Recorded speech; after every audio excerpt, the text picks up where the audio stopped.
दीपक भाई सुबह सुबह से लगे हुए थे फोन पे फोन। मैंने तो 10-20 फोन किए सर, इंगेज पे इंगेज, इंगेज पे इंगेज, इंगेज पे इंगेज। में मालूम था प्रोग्राम है। रोहित भाई ने तमाम इनको दीपक भाई को फोन किया, फिर भी इंगेज पे इंगेज, इंगेज पे इंगेज, इंगेज पे इंगेज। भाभी जी का फोन आ गया, इनकी पत्नी का, रोहित जी के पास। अच्छा। रोहित जी से परिचित है। कह लेंगे रोहित भैया कंफर्म करो, 2.5 घंटे से फोन मिला रहे हैं, उनका इंगेज पे इंगेज जा रहा है। हमें शक है वो किसी महिला से बात करते हैं। उनको हिंदी में समझा दो, अगर बटोगे तो कटोगे। हाँ, मैं बहुत बढ़िया है, बहुत देर बाद नंबर आया है, लेकिन बहुत अच्छे कवि हैं हम।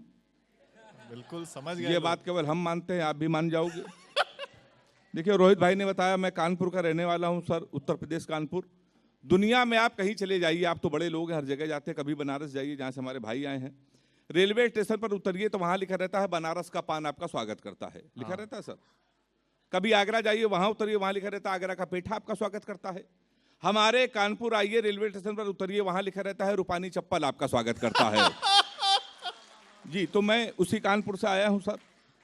दुनिया का सबसे विचित्र शहर अगर कोई है तो कानपुर है। मैं अभी रोहित भैया के साथ लाफ्टर में शूटिंग कर रहा था मुंबई में, सोनी चैनल में। शूटिंग खत्म हुई तो मैं लौटकर एयरपोर्ट जब कानपुर उतरा तो मेरी घड़ी खराब। मैंने जीवन का सबसे बड़ा पाप ये किया कि कानपुर वाले से टाइम पूछ लिया। हमने कहा भैया टाइम क्या हो रहा है? तो हमसे कहने लगा ऐसा गुरु तुरंत यहां से निकल लो, टाइम बहुत खराब है। हमारे मुंह बिल्कुल मत लगना, नहीं तो तुम्हारा टाइम भी खराब हो जाएगा। तो हमने कहा भाई टाइम ना बता दो, ये बता दो तेरा मूड क्यों खराब है। अब उसका जवाब सुनिएगा और ताली बजा। हमने तुम्हारा मूड क्यों खराब है? तो उसने कहा भाई साहब, एक लड़की इसको हमने इतना कहा कि बड़ी कमजोर है, कुछ खाया कर, वो हमारा 50,000 रुपए खा गई। तुम हमारे मुंह लगे हुए हो। हमारे मुंह बिल्कुल मत लगना, बहुत भरे बैठे हैं। तो हमने ऐसा क्या हुआ? कहीं हुआ कुछ नहीं भाई साहब, एक लड़की के चक्कर में 5 साल से लगे थे। हम समझते थे हमसे प्यार करते हैं, मुझसे प्यार करते हैं। हम उसको दुनिया की सबसे मर्यादित, सबसे संस्कारित लड़की समझते थे। तो इसमें हुआ क्या? कहने लगा हुआ कुछ नहीं, हमारा नगर निगम का चुनाव चल रहा, उसको मिल गई है पार्षद की टिकट। पूरे शहर में होल्डिंग लगी है, युवा दिलों की धड़कन पुष्पा पाल। तुम हमारे मुंह लगे हुए हो। लोग तो नारा लगा रहे हैं, मोहर मारो तान के पुष्पा को पहचान के। कह रहे लड़का कान में नारा लगा रहा था, लैया बड़ी करारी है, पुष्पा पाल हमारी है। भाई जिंदाबाद है। तो सर मैं उसी उत्तर प्रदेश से आया हूँ। बड़े अद्भुत लोग हैं। देखिए भाभी जी भी ताली बजा रही हैं। सर आप तो बहुत हैंडसम लग रहे हैं, रोहित भैया ने बता ही दिया है। महिलाएं बैठी हुई हैं, वो भी ताली बजा रही हैं। महिलाएं कवि सम्मेलन में कम आती हैं, पर आपके कवि सम्मेलन में आई हैं। जितने भी पति अपनी पत्नियों को कवि सम्मेलन में लेके आते हैं, मैं उनको सैल्यूट करता हूँ। इनको सर कवि सम्मेलन में लेके आइए, चारों धाम की यात्राएं कराइए। इनके साथ कभी शॉपिंग मत करना, जीवन भर रोएंगे मैं रो रहा हूँ। 3 दिन पहले हमारी पत्नी एक बड़े शॉपिंग मॉल में लेके कहने लगी रोज इस चैनल में, उस चैनल में, इस कवि सम्मेलन में, उस कवि से तुम्हें कुछ कपड़े दिला लाएं। तो हमने कहा दिला लो। उसने दुकान वाले को बोला, उसने कहा भाई कुछ कपड़े दिखाओ। 10-12 शर्ट वो लेके आया। हमारी पत्नी ने हमसे पूछा नीली वाली शर्ट कैसी है? जितने भी पुरुष हैं अपने सीने में हाथ रख के कसम खाएं, चाहे जितने बड़े अधिकारी हो गए, चाहे रोहित भैया ऐसे बड़े कवि हो जाएं, आपकी पत्नी अगर आपसे कोई चीज पूछ ले कैसी है, आपको डर के मारे कहना पड़ेगा अच्छी है, हाँ में हाँ मिलानी पड़ेगी। हमारी पत्नी ने हमसे पूछा नीली वाली शर्ट कैसी है? हमने कहा नीली वाली अच्छी है। कहने लगी 2 ले लें? हमने कहा 2 ले लो। कहने लगी 2 ज़्यादा हो जाएगी? हमने कहा 2 ज़्यादा हो जाएगी। कहने लगी लेकिन आगे काम आएगी? हमने कहा आगे काम आएगी। बोली काली वाली खिलेगी? हमने कहा काली वाली खिलेगी। बोली नीली वाली सबसे अच्छी? हमने कहा नीली वाली सबसे अच्छी है। बोली गुलाबी वाली पहन लोगे तो हीरो लगोगे? हमने गुलाबी वाली पहनेंगे तो हीरो लगेंगे। बोले जमेगी पीली वाली? हमने कहा पीली वाली जमेगी। बोली सबसे बढ़िया हरी वाली? हमने कहा हरी वाली बहुत अच्छी। पूरी हरी वाली पसंद? हमने पसंद। उसने भैया हरी वाली शर्ट पसंद, पैक कर दो। हरी वाली शर्ट पैक करा के आए। पहली धुलाई में हरी वाली ने कलर छोड़ दिया। बेलन लेके हमारे पास आई, कहने लगी मैं 3 घंटे से कह रही थी लाल वाली ले लो। तो सर हाँ ये होता रहता हम लोग साथ। बहुत अच्छा है। और रोहित भाई सही बता रहे थे, अगर पत्नियों से झूठ ना बोलो तो घर में खाना नसीब नहीं है। हिंदुस्तान का कोई भी ऐसा पति नहीं है जो अपनी पत्नियों से झूठ ना बोलता हो। पर मैं आपकी जानकारी के लिए बता दूं, केवल राजा हरिश्चंद्र ऐसे थे जिन्होंने अपनी पत्नी से कभी झूठ नहीं बोला, क्योंकि उनकी पत्नी ने 3 बातें कभी नहीं पूछी। मैं कैसी लग रही हूं, फोन किसका था, कहां से आ रहे हो, आपसे भी नहीं पूछी जाएंगी, आप भी नहीं झूठ बोलोगे। बहुत तो एक बार तालियां जोरदार आप बजा बहुत दीजिए। अच्छा भाई, शानदार। तो सर मैं ईडी सर भी देखे ताली बजा रहे, मैं उसी उत्तर प्रदेश का रहने वाला हूँ सर। बड़ा अद्भुत है, कभी हमारे कानपुर आप आइएगा। हमारे एक दिन पेट में दर्द हुआ, कानपुर के डॉक्टर के पास चले गए। हमने कहा डॉक्टर साहब पेट में दर्द है, कोई दवाई लिख दो। डॉक्टर साहब ने सर 3-4 दवाई लिखी। 1 घंटे बाद हम डॉक्टर के पास गए, हमने कहा डॉक्टर साहब जो 4 दवाई लिखी है, 3 दवाई तो मिल रही, चौथी वाली दवाई क्यों नहीं मिल रही? डॉक्टर कानपुर का कहने लगा पांडे चौथी वाली दवा नहीं थी, हमारे पिन की रिफिल खत्म हो गई थी।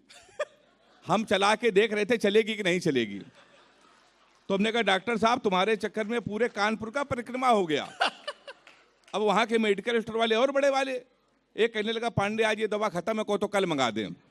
हाय हाय हाय, एक कहने लगा कहो तो इसका सब्स्टिट्यूट दे दें। वाह, जो तीसरे वाले ने कहा अगर वो कानपुर वाला ही कह सकता तो ताली बजाना। तीसरे वाले का पांडे कोरोना की दवा है, कोरोना दोबारा आएगा तब दवा हम मंगा देंगे। वाह, जिंदाबाद। तो सर मैं उसी उत्तर प्रदेश कानपुर का रहने वाला हूँ। समय की अपनी एक सीमा है। पल्लवी जी बैठी हैं, अभी उनका नंबर भी आएगा तो प्यार मोहब्बत की बातें आपसे करेंगी, श्रृंगार की कविताएं सुनाएंगी। मुझसे बिल्कुल आशा मत रखिए, मैंने भाभी जी कभी प्यार नहीं किया है, एक भी प्रेमिका नहीं है। पर ऐसा नहीं प्रेमिकाएं नहीं थी, 15 प्रेमिकाएं थी। अरे बाप रे, नहीं थी मेरी, जब उत्तर प्रदेश में योगी जी की सरकार नहीं थी तब। जिस दिन ही योगी जी सीएम बने हमने सबसे राखी बंधवा लिया, क्योंकि उत्तर प्रदेश में आधार कार्ड देख देख के लठ चलाए जा रहे हैं। तो रोहित भाई ने हमसे पूछा प्यार मोहब्बत पे दूर क्यों रहे, तो मैंने इनको 4 लाइन सुने, आपको भी सुना रहे हैं कि एक फूल तुझे देने के लिए सस्ते में ले लिया, देखे ना कोई इसलिए बस्ते में ले लिया।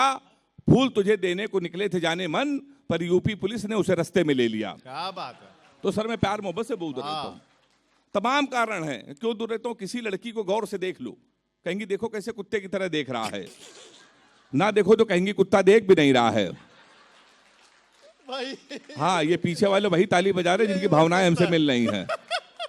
हाँ इसमें तो सबसे ज्यादा ईडी सर ताली बजा रहे हैं। तो हाँ तो ये सर होता रहता है, ये होता है सर। अरे हाँ भाई, तो मैं बहुत दूर रहता हूँ प्यार मोहब्बत से। आप इन्हें लड़कियों से सर कोई भी क्वेश्चन पूछ ले इतना उठपटांग जवाब देती हैं। हमने एक लड़की से पूछा, हमने कहा तुम्हारा फेवरेट कलर क्या है? हमसे कहने लगी स्टूपिड कहीं के। कोई मैच्योर क्वेश्चन नहीं पूछ सकते, तो हमने पूछा। हमने कहा 0.8 मिलीलीटर सल्फ्यूरिक एसिड को न्यूट्राइज करने के लिए कितने मोल बाइकार्बोनेट की जरूरत पड़ेगी? तब उसने बता रहा हमारा फेवरेट कलर पिंक है। हाँ तो कमाल है भाई पांडे जी, वाह वाह। सर मैं बहुत दूर रहता हूँ, सही बता रहा हूँ भी आपको। मैं तो रोहित भाई के बगल में रहता, हमसे कह रहे हेमंत नाम में कुछ नहीं रखा, नाम में कुछ नहीं रखा। सर ये बिल्कुल सही कह रहे थे, नाम में कुछ नहीं रखा। मुस्कान नाम था उसका, हमारा नुकसान करके चली गई। फिर हम रोशनी नाम की लड़की में शिफ्ट हुए, 2.5 साल उसने भी हमको अंधेरे में रखा। लोग से कहते नाम में कुछ नहीं रखा। लड़कियों को देखिए, ये अपने बॉयफ्रेंड का नाम मोबाइल में सेव करती है, my honey baby, my sweet heart, my darling, my जानू। लड़कों को देखिए, ये लड़कियों का नाम मोबाइल में सेव करते हैं पप्पू हलवाई, राशिद प्लम्बर, मुन्ना हवलदार। ताली बजाइए हाथ उठा के जोरदार। अक्सर ये होता रहता है सर। वाह भाई। और हमारी हालत तो ये है कि एक एक प्रेमिका को बांट कर ले गए, जो नहीं माना उसे डांट कर ले गए। जिस पेड़ पे बांधा था मोहब्बत का धागा, नगर निगम वाले उसे भी काट कर ले गए। जिंदाबाद। अक्सर सर ये होता रहता है। अभी 2 साल पहले मैं दुबई गया, एक मुशायरा होता है अंदाजे बयां, बहुत बड़ा मुशायरा होता है। मैं दुबई गया सर, तो हमारी वाली को पता चला कि हम दुबई में हैं। अच्छा ये भ्रम रखना चाहिए कि कोई है। उसने हमको फ़ोन किया, कहने कि कहाँ हो? हमने कहा दुबई में है। कहने कि हमारे लिए सोने की चैन ले आना। तो हमने कहा क्यों? कहने कि एक तो दुबई में सोना सस्ता है, जीवन भर में तुमको याद करती रहूंगी। तो हमने कहा पगली हम चैन नहीं लाएंगे फिर भी याद करती रहोगी। उसने पूछा कैसे? हमने कहा जीवन भर सोचोगी, हरामखोर से पहली बार कुछ लाने को कहा था, ये वहां से भी खा लिया चला आया है।